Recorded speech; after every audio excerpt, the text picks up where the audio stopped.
Dalam lembaran sejarah kemerdekaan Indonesia, perlawanan tidak hanya ditempa lewat garis diplomasi atau barisan seragam militer modern. Di balik rimbunnya hutan, pesantren, dan perkampungan rakyat, ada kekuatan yang tak kalah mematikan. Pencaksilat.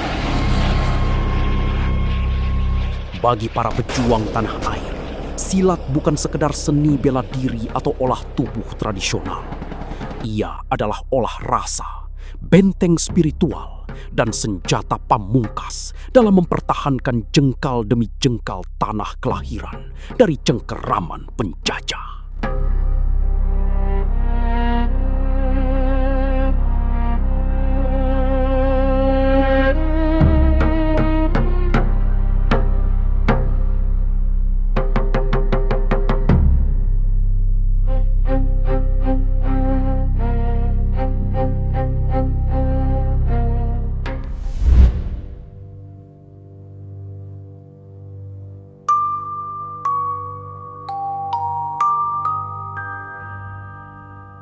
Jejak keterlibatan pendekar silat telah menyakar jauh sebelum proklamasi.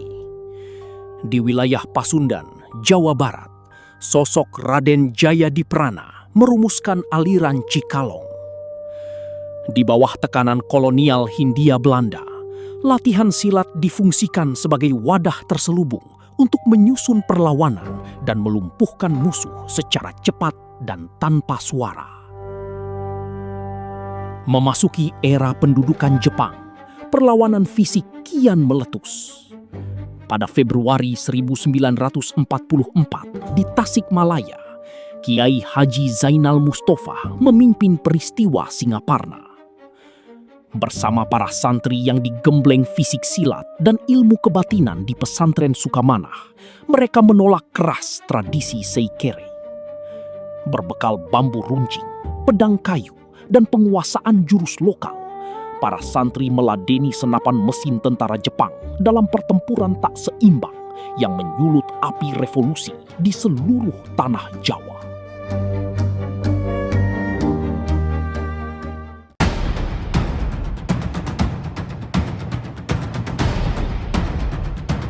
Agustus 1945, udara Jakarta syarat akan ketegangan.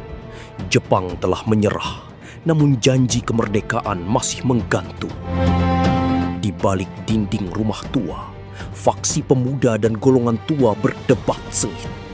Sementara itu, patroli tentara Kempeitai Jepang masih berkeliaran dengan senjata terkokang. Dini hari, 16 Agustus 1945, keputusan dramatis diambil. Pemuda membawa Soekarno dan Hatta menuju Rengas Dengklok, Karawang. Pilihan lokasi ini adalah taktik matang. Rengas Dengklok merupakan basis prajurit peta dan laskar rakyat yang mayoritas diisi oleh pendekar silat lokal dan jawara perkampungan.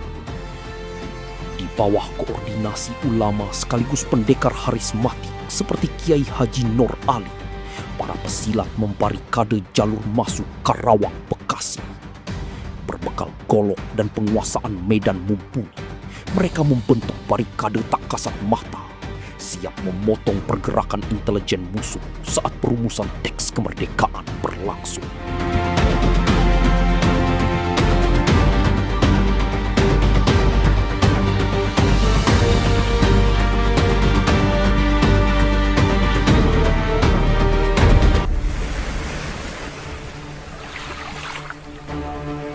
Jumat pagi, 17 Agustus 1945, di Jalan Pegangsaan Timur nomor 56. Sebelum naskah proklamasi dibacakan, perimeter luar pekarangan dikepung oleh kewaspadaan tinggi.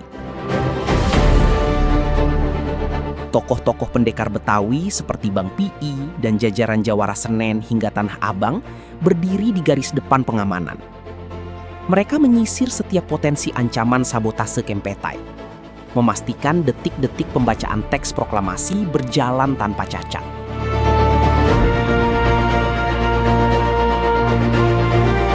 Proklamasi Kami, bangsa Indonesia, dengan ini menyatakan kemerdekaan Indonesia. Hal-hal yang mengenai pemindahan kekuasaan dan lain-lain diselenggarakan dengan cara saksama dan dalam tempo yang sesingkat-singkatnya. Jakarta, 17 Agustus 1945, atas nama bangsa Indonesia, Soekarno, Hatta. Pasca proklamasi, pertempuran fisik pecah di mana-mana. Di Surabaya, November 1945, pasukan pesilat dari barisan Laskar Hizbullah dan Sabilillah melebur dalam perang kota. Kemampuan pertarungan hand-to-hand combat dan taktik hit and run milik para pendekar menjadi mimpi buruk bagi serdadu sekutu di ganggang sempit.